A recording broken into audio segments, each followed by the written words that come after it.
लक्ष्मीनाथसमारम्भां नादयामनमध्यमाम् अस्मदाचार्यपर्यन्तां वन्दे गुरुपरम्परां श्रीराजाय विद्महे श्रीभाष्यकाराय धीमहि तन्नो रामानुजार्य प्रचोदयात् ஆழ்வார்கள் திருவடிகளே சரணம் எம்பெருமானார் திருவடிகளே சரணம் ஜீயர் திருவடிகளே சரணம் யோ நித்யமச்சுதபதாம்புஜ யுக்மருக்ம व्यामोगदस्तदितरानतृणायमेने अस्मद्गुरोर्भगवतोऽस्य दयैक सिन्धो रामानुजस्य शरणं शरणं प्रपद्ये நீரார் கடலும் நிலமும் முழுதுண்டு ஏலாராலம் விளந்தொழில்மே துயிலந்தாய் சீரார் திருவேங்கட மாமலை மேயாராமுதே அடியேர் கருளாயே.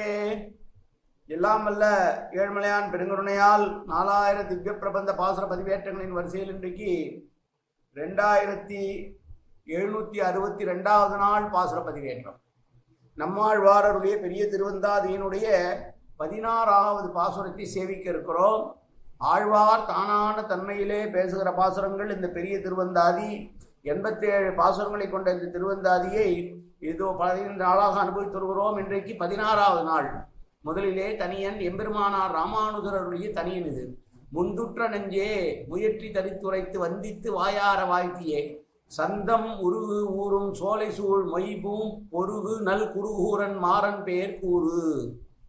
16வது பாசுரம். சீரால் பிறந்து சிறப்பால் வளராது பேர் வாமன ஆகாக்கால் பேராளா மார்பார புல்கினி உண்டு உமிழ்ந்த பூமி நீர் ஏற்பரிதே சொல்லும் நீ யாமறிய சூழ்ந்து. பெருமா பேராளா என்று அழைக்கிறார். பெருமாளே மகானுபாவனே என்று பொருள். சீரால் பிறந்து சிறப்பால் வளராது, சிறப்புடன் பிறப்பதையும் சிறப்புடன் வளர்வதையும் செய்யாமல் பேர் வாமன் ஆகாக்கால். வாமனன் என்பது இங்கே வாமன் என்று குறுகி இருக்கிறது. பொதுவாக குள்ளன் என்று அழைக்கப்படுவது ஒரு சிறுமிதானே. அப்படி பெயரை வைத்துக் கொள்ளாமல் எப்படி வைத்துக் கொண்டாய்? ஏனென்றால் இந்த பூமியை இறக்கிறாய், கையேந்தி யாதகம் கேட்கிறாய் மகாபலியிடம். இந்த பூமி யாருடைய பூமி? உன்னுடைய பூமிதானே. முன்பு இரண்யாட்சனை வதம் செய்து அவனால் எங்கோ அண்டப்பிரதியில் ஒதுக்கி வைக்கப்பட்டிருந்த பூமி பிராட்டியை உன்னுடைய கொம்பால் தூக்கி கொண்டு வந்தானே. உனக்கு உரிதான அந்த பொருள் தானே. உன்னால் எப்போதும் அணையப்படக்கூடிய பூமி பிராட்டியை மீண்டும் ஒரு பிரளய காலத்திலே கண்ணனாக திருவதாரம் செய்தபோது உண்டு மீண்டும் பிரளயம் முடிந்தவுடனே உமிழ்ந்தவன். எனவே சுவாதந்திரியமாக உன்னுடைய சொத்தான இந்த பூமியை போய் இறந்துதான் பெற வேண்டும் என்பது என்ன? எங்களுக்கு புரியவில்லையே. நீரே ஆராய்ந்து எமக்கு அது விளக்கத்தை சொல்ல வேண்டும் என்று சொல்லுகிறார் ஆழ்வார் பெருமாளை பார்த்து.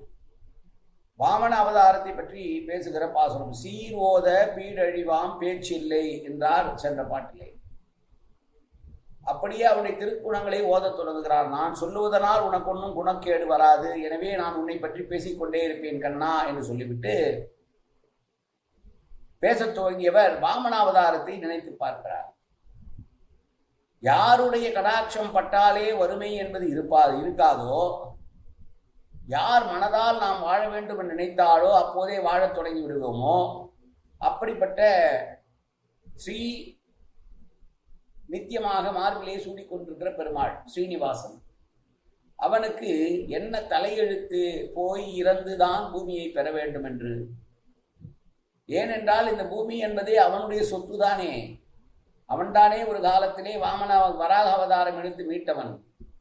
அவன்தானே ஒரு பிரளய காலத்து முழுவதும் இந்த பூமியை தன்னுடைய திருவயிற்றிலே வைத்திருந்து காத்து ரட்சித்து பின்னர் உமிழ்ந்தவன். அப்படி இருக்கையிலே எதற்காக போய் இவன் மகாபலியிடம் என்னுடைய பாதத்தால் 3 அடி நிலம் வேண்டும் என்று கேட்டான்? சரி, கேட்க போன உருவமாவது சாகிக்கிற உருவமா? பொதுவாக நகைக்கக்கூடிய உருவமாக இருக்கிறது. குள்ளனாக இருக்கிறான். வாமனன் என்றால் குள்ளன் என்று பொருள். குள்ளன் என்று கிண்டல் செய்வார்களாம், கேலி செய்வார்களாம். குள்ளை உருவ எடுக்க வேண்டிய அவசியம் என்ன வந்தது? இதையெல்லாம் எங்களுக்கு நீ விளக்கித்தான் தீர வேண்டும் பெருமாளே என்று கேட்கிறார். என்ன காரணத்திற்காக நீங்கள் இப்படி பண்ணீர்கள் என்று கேட்க சொல்கிறார். பெருமை பொருந்தியவனே, பல நாமங்களை உடையவனே என்றும் உன்னை அழைத்திருக்க வாமனன் என்று எதற்காக பெயரிட்டுக் கொண்டாய்? இது உன்னுடைய பெருமைக்கு தகுமோ? அப்படி கூட பெயரிட்டுக் கொள்ளலாமோ? நீ பல பேர்கள் இருக்க, 1000 நாமம் இருக்கிறது. விஷ்ணு, விஷ்ணு வசத்காரா, பூதபவ்ய என்றெல்லாம் உனக்கு 1008 நாமங்கள் இருக்கு. அது அப்படி இல்லாமல் அதில் எந்த நாமத்தை என்று தேடி இந்த வாமனா என்கிற நாமத்தையா உனக்கு பிடித்தது? இதற்கு பெரியவாச்சான் பெரிய என்று பொருள் கொள்கிறார்கள்.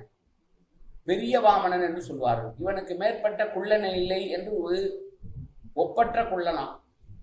பொதுவாக பெருமாள் அவதாரம் எல்லாம் ஒப்பு உயர்வற்றதா இருக்கும். அதை மீறி எதுவுமே இருக்காது. அழகான வராகம், அழகான வாமனன், அழகான நரசிம்மன், அழகான மச்சம் என்றெல்லாம் எப்படி இருந்தாலும் எந்த ஒரு எடுத்தாலும் அதில் அழகின் உச்சம் எது என்றால் அந்த அவதாரத்தினுடைய மூர்த்தம் தான். அப்படி உனக்கு இந்த திருநாமம் தான் கிடைத்ததா? இப்படித்தான் போய் இறந்துதான் இந்த பூமியை பெற வேண்டுமா என்றெல்லாம் பார்த்து பெருமாளையே பார்த்து வியந்து கேட்கிறார்.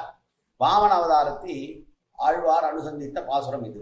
மீண்டும் ஒரு முறை பாசுரம். சீரால் பிறந்து சிறப்பால் வளராது பேர் வாமன ஆகாக்கால் பேராளா மார்பார புல்கி நீ உண்டு உமிழ்ந்த பூமி நீர் ஏற்பது அரிதே ஏற்பரிதே சொல்லும் நீ யாமறிய சூழ்ந்து காயன வாச்சா மனசேந்திரிர்வா உத்தியாப்தனாபா பிரகதேது சுபாவாது கரோமி எந்தது சகலம் பரஸ்மை ஸ்ரீமன் நாராயணாயேதி சமர்ப்பயாமி. உடலால் உள்ளத்தாலும் வாக்காலும் சகல விதமான பாவங்களும் தோஷங்களும் நிறைந்ததாக உலகத்து இயல்பு இருந்த போதிலும் அடியேன் செய்கிற நல்வினையோ தீவினையோ அத்தனையும் உன்னுடைய கமலமலர் பாதங்களில் சமர்ப்பிக்கிறேன் கண்ணா. காத்தருள்வகை கண்ணா, ஏற்றுக்கொள்வாய் கண்ணா. எப்போதும் உன் திருநாமம் கண்ணா கண்ணா கண்ணா என்று நாவில் வருவதற்கு அருள்வாய் கண்ணா. சர்வத்திர கோவிந்தநாம சங்கீர்த்தனம் கோவிந்தா கோவிந்தா கோவிந்தா கோவிந்தா கோவிந்தா கோவிந்தா கோவிந்தா கோவிந்தா கோவிந்தா.